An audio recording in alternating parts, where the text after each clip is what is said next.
इस चैनल पर बताई जाने वाली सभी घटनाएं सत्य घटनाओं पर आधारित हैं।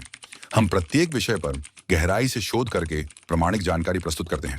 हमारे उद्देश्य केवल सत्य को सामने लाना और जागरूकता फैलाना है। कृपया हमारे वीडियो को ज्ञानवर्धक दृष्टिकोण से देखें।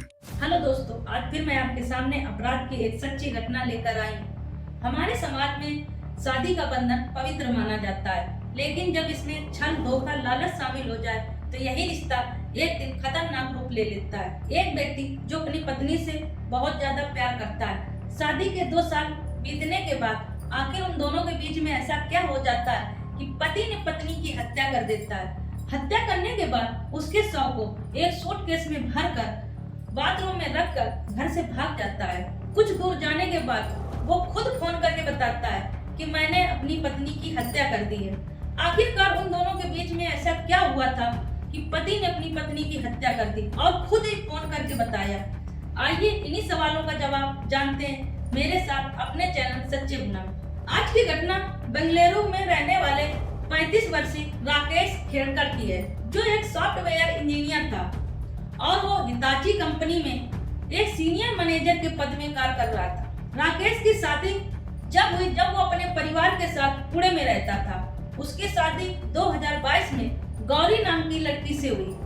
गौरी भी एक मास मीडिया में डिग्री हासिल किए हुई थी और गौरी भी जॉब करती थी। दोनों की आपसी सहमत से और घर वालों की मर्जी से शादी 2022 में हो जाती है। दोनों खुशहाल जिंदगी जीने लगते हैं और पुणे में रहकर दोनों जॉब करने लगते हैं। राकेश अपना काम अधिकतर घर में रहकर करता था, गौरी को जॉब के लिए बाहर जाना पड़ता था। इस तरह दोनों की जिंदगी आराम से कट रही थी। तभी राकेश का ट्रांसफर बेंगलुरु में हो जाता है। ट्रांसफर बेंगलुरु में हो जाने के बाद वो अपनी पत्नी गौरी से बताता है कि गौरी, मेरा ट्रांसफर बेंगलुरु हो गया और मुझे बेंगलुरु जाना पड़ेगा। गौरी कहती, मैं तो पुणे में जॉब करती हूँ, अगर मैं तुम्हारे साथ चली तो मुझे अपनी जॉब छोड़नी पड़ेगी। राकेश कहता है, कोई बात नहीं, जॉब ही तो है, यहाँ छोड़ दो, वहाँ जाके पकड़ लेना। पति के समझाने पर गौरी जॉब छोड़कर पति के साथ बेंगलुरु के डोगने गांव में आकर रहने लगते हैं। वहीं पर अपार्टमेंट ले लेते हैं और फर्स्ट फ्लोर पर रहने लगते हैं। दोनों आराम से वहीं पर शिफ्ट हो जाते हैं। शिफ्ट होने के बाद राकेश अपनी जॉब पकड़ लेता है, क्योंकि राकेश का ट्रांसफर हुआ था, उसे कोई दूसरी जॉब ढूंढने की जरूरत नहीं थी। लेकिन गौरी का ट्रांसफर नहीं हुआ था, वो तो अपनी जॉब छोड़ कर आई थी, तो गौरी को जॉब ढूंढने की जरूरत थी।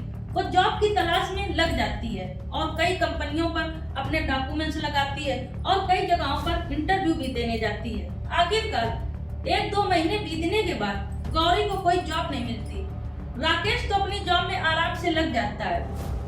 राकेश सुबह ऑफिस जाता, शाम को घर आता। इसी तरह राकेश की दिनचर्या चल रही थी। एक तो गौरी घर में अकेले रह रही थी, ऊपर से उसको जॉब भी नहीं कोई मिल रही थी। इस तरह गौरी परेशान रहने लगी और वो धीरे धीरे चिड़चिड़ी भी होने लगी। इसी को लेकर राकेश से कभी कभी बहस भी करने लगी थी कि राकेश, तुम्हारी वजह से मेरी अच्छी खासी जॉब छूट गई। मैं आराम से पुणे में जॉब कर रही थी, लेकिन तुम्हारे वजह से मुझे जॉब छोड़कर यहाँ आना पड़ा। इस तरह गौरी राकेश से कहने लगती है। राकेश आराम से समझाता है गौरी को कि कोई बात नहीं, अभी 1-2 महीने बीते हैं, तुम और कोशिश करो, तुम्हें जॉब जरूर मिल जाएगी। परेशान होने की कोई जरूरत नहीं है, जब तक मैं जॉब कर रहा हूँ तुम्हें कोई चीज की दिक्कत नहीं होगी।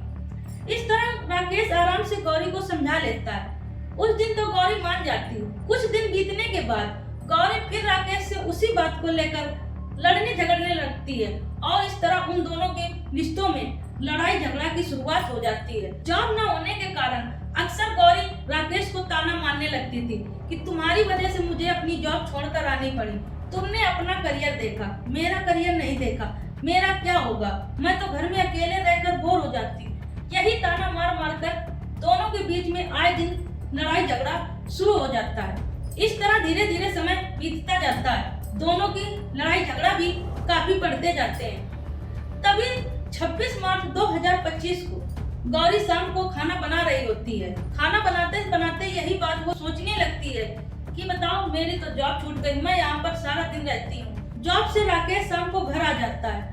आने के बाद दोनों लोग जब खाना खाने के लिए डाइनिंग टेबल में बैठते हैं तो गौरी फिर वही बात लेकर राकेश को ताना मारने लगती है। तुम्हारे पास तो जॉब है, मेरे पास कुछ नहीं है, मैं यहाँ तो कैद बनकर रह गई। इस तरह दोनों के बीच में बहस हो जाती और गौरी गुस्से में आकर राकेश को कुछ गलत शब्द बोलने लगती है जो राकेश को बर्दाश्त नहीं होते। जब राकेश गौरी को थप्पड़ मार देता है तो गौरी बर्दाश्त नहीं कर पाती और वो भागकर किचन में जाती है और वहां से चाकू उठाकर राकेश के ऊपर फेंक की मारती है। चाकू जाकर राकेश के हाथ में लग जाती है जिससे राकेश को खरोच आ जाती है। राकेश का और गुस्सा बढ़ जाता है। उसी गुस्से में आकर राकेश उसी चाकू से गौरी के ऊपर कई बार वार कर देता है। जब राकेश गौरी के ऊपर कई बार वार करता है तो गौरी फर्श में गिर जाती है। थोड़ी देर बाद गौरी की मौत हो जाती है। जब राकेश का गुस्सा शांत होता है तो थोड़ी देर बाद राकेश देखता है कि गौरी तो मर गई है। फिर राकेश सोचता है गौरी तो अब मर गई है, अब मैं इसकी लाश को क्या करूं। वो यही सोचने लगता है और उसी के पास बैठ जाता है। बैठने के बाद थोड़ी देर तक सोचता रहता है कि इस लाश को मैं क्या करूं, कैसे छुपाऊं। तभी उसकी नजर एक ट्रॉली बैग पर पड़ती है। वो सोचता है ट्रॉली बैग काफी बड़ी है, इसमें गौरी की लाश आराम से आ जाएगी। इस बैग में लाश को भरकर कहीं दूर जाकर फेंक दूंगा। इसी विचार से गौरी की लाश को वो सूटकेस में भर लेता है। भरने के बाद लाश को बाथरूम में रख देता है और घर की साफ सफाई करने के बाद वो बाहर आता है और अपनी कार लेकर बंगलौर से पुणे के लिए निकल लेता है।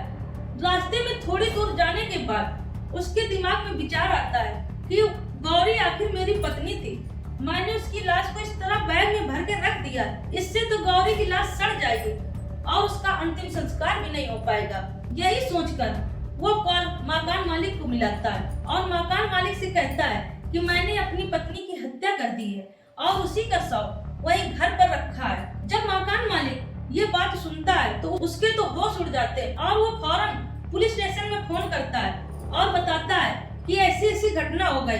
पुलिस जैसे ये बात सुनती है तो तत्काल वो घटना स्थल पर आ जाती है और लाश को अपने कब्जे में लेकर पोस्टमार्टम के लिए भेज देती है। उधर राकेश ने दूसरी कॉल गौरी के माँ बाप के पास की थी और कहा था कि मैंने तुम्हारी बेटी को मार दिया है। गौरी के माँ बाप सूचना मिलने पर वो लोग भी परेशान हो जाते हैं। इधर राकेश बेंगलुरु से पुणे के लिए जब आ रहा था तो रास्ते में उसे पुलिस पकड़ लेती है और देखती है कि राकेश की हालत गंभीर है। राकेश से जब पूछताछ पुलिस करती है तो राकेश बताता है कि मैंने नशीली दवाएं खाकर खुदकुशी करने की कोशिश की है। इस तरह पुलिस फौरन उसे उपचार के लिए सूडान हॉस्पिटल में एडमिट करा देती, जहां पर डॉक्टर उसकी नाजुक हालत बताया है। अभी उसका इलाज चल रहा है। पुलिस राकेश को अपनी हिरासत में लिए हुए। आज की घटना में इतना ही था।